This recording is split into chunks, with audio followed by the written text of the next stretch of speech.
Alright guys, this is a quick demonstration of the Banshee VGT controller cold start assist and wet stack prevention feature. So what this does is when the cold start assist is when the engine is off, it's going to close the turbo to 100% exhaust brake, which is 0% travel, and that's going to help increase the back pressure to keep the heat in the engine while you're cranking out to help it start when it's cold outside. The wet stack prevention is pretty much if anyone's messed with diesel generators, they wet stack if you don't put them under load on a gas, well not gas, but on an engine in a vehicle, you'll have what they call like glazing the cylinders, which is basically, you're not loading the engine down, you're idling too long. So the whole goal is to load the engine down just enough to prevent you from wet stacking. Now this is a 2007 Dodge, and over the winter, well, the tail end of the winter, if I'm idling in a parking lot, my temperature would go from 180 down to like 165. With this feature enabled, it'll actually go back up to 180, and it'll keep the cab nice and warm. So I'm going to go ahead and start the engine, and what you're going to see is the command and feedback position with the exhaust pressure is going to increase and decrease. So once I start building exhaust pressure, the command and feedback position will increase in an attempt to regulate the exhaust pressure to 20 pounds.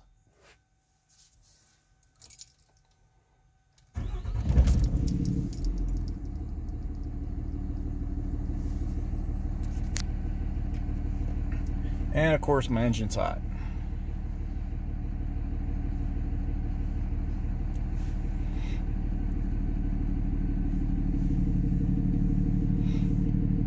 So if you put these on a common rail, once the engine temperature gets to 180 degrees, right about, it'll actually disable the exhaust brake function, which is what just happened there. If my engine was cold, it wouldn't have done that.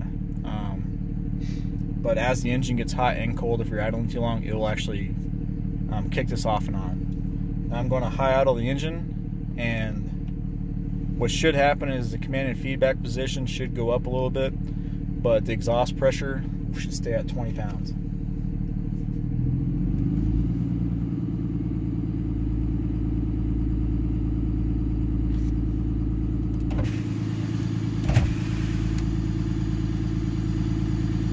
Roll down the windows. I don't know if you guys can hear the turbo, but you hear it whistle up a little bit. But the whole goal of this is the same thing: high idle the engine, and you'll still keep the exhaust pressure.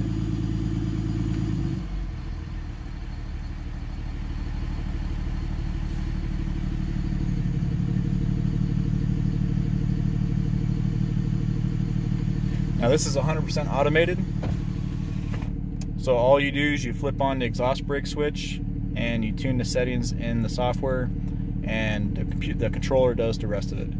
Now I'm going to rev the engine. Now the difference is with the high idle, it's actually, you press on off on a cruise and set it to set while the engine's idling. Now I'm actually going to press the accelerator, rev the engine up to 1300 RPMs, which is what I set my setup to for disable this function. You can set yours to whatever you want. I also set mine for a 1 minute timer, so once I reach 1 minute after I take my foot off the gas, well actually it's going to be after I go below the exhaust brake threshold, which I set mine to 850. You can set yours to whatever you want. Ideally you want to set it about 100 RPMs above what my idle speed is, so I idle about 750, so I set mine to 850. So as long as my engine RPM stays above 850, that timer doesn't start. Once you drop below that threshold, the 1 minute timer or whatever you can set it to will start. If you have a common rail like I do, if you go over a minute or 2 minutes, you'll actually throw a check engine light, because the engine is trying to trigger the exhaust brake, but the exhaust brake's not kicking in because you have it disabled on the controller, and you'll throw a check engine light because the engine computer thinks there's something wrong. Now if you have a VP44, or if you have a P pump, or really any other engine, you don't have to worry about that as far as I know. I know on the older Dodges you don't, but if you put this on a Duramax Power Stroke, I have to look more into what functions the ECU uses if you have to connect it to the ECU. So now I'm going to rev it up. Now as soon as I start accelerating I'll press the accelerator, it turns off this feature. So now my starting position that I set it to in the drive boost ratio logic is starting at 20% travel. So once I go over, like I said, 1300, like I just did, it disables that. Now you're seeing my command and feedback position go up and down because the new logic on the Banshee VGT controllers is the ratio between the map pressure and exhaust pressure. So I set mine to a 1.5 to 1. So I'll have 1.5 of exhaust pressure for every 1 psi of boost. Now the engine's not really loaded down, so it's not going to work too much. Now the reason why you saw the position drop down to 0 is because as soon as I took my foot off the accelerator, the exhaust brake is trying to kick in. And then once it drops down, the ECU is turning it back off again and then back on again. So that's why I was kind of jumping like that. You won't have that when you're actually driving down the road. That's just because of idling.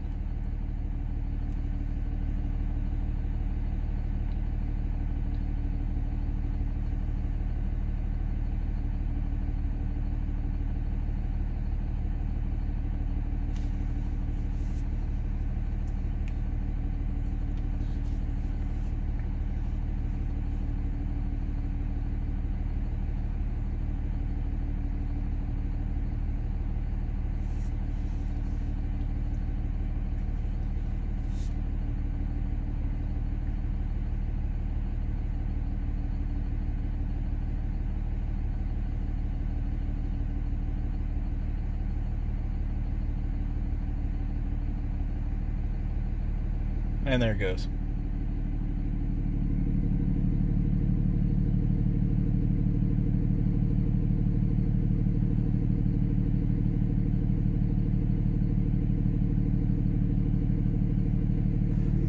Now if you actually sit up here, you'll be able to watch my engine temperature start rising.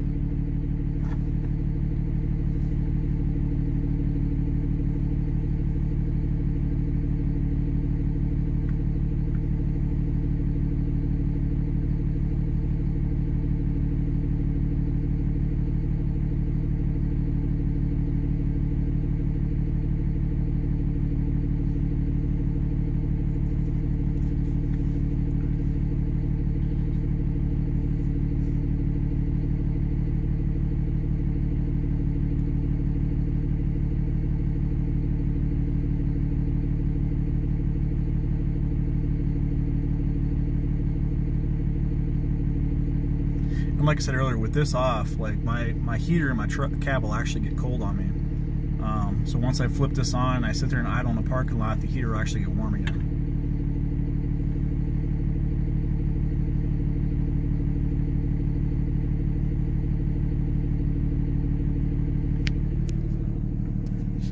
So I'm still sitting at 20 pounds of exhaust pressure. Now I'm going to turn off the exhaust brake. And you'll see that exhaust temperature start dropping.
Flip the switch back on.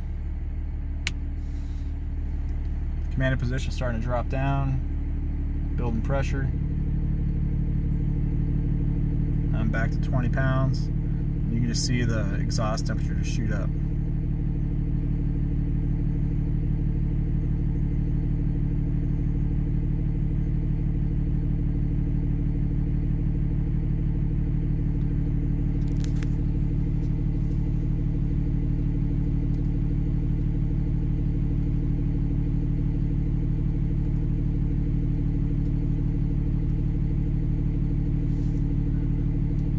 lots of really cool new features and new firmware, new software. So if you have one of my older firmware versions, like it's always been free to update. So if you send me the controller back, I'll update your controller for you, and I'll pay to ship it back to you.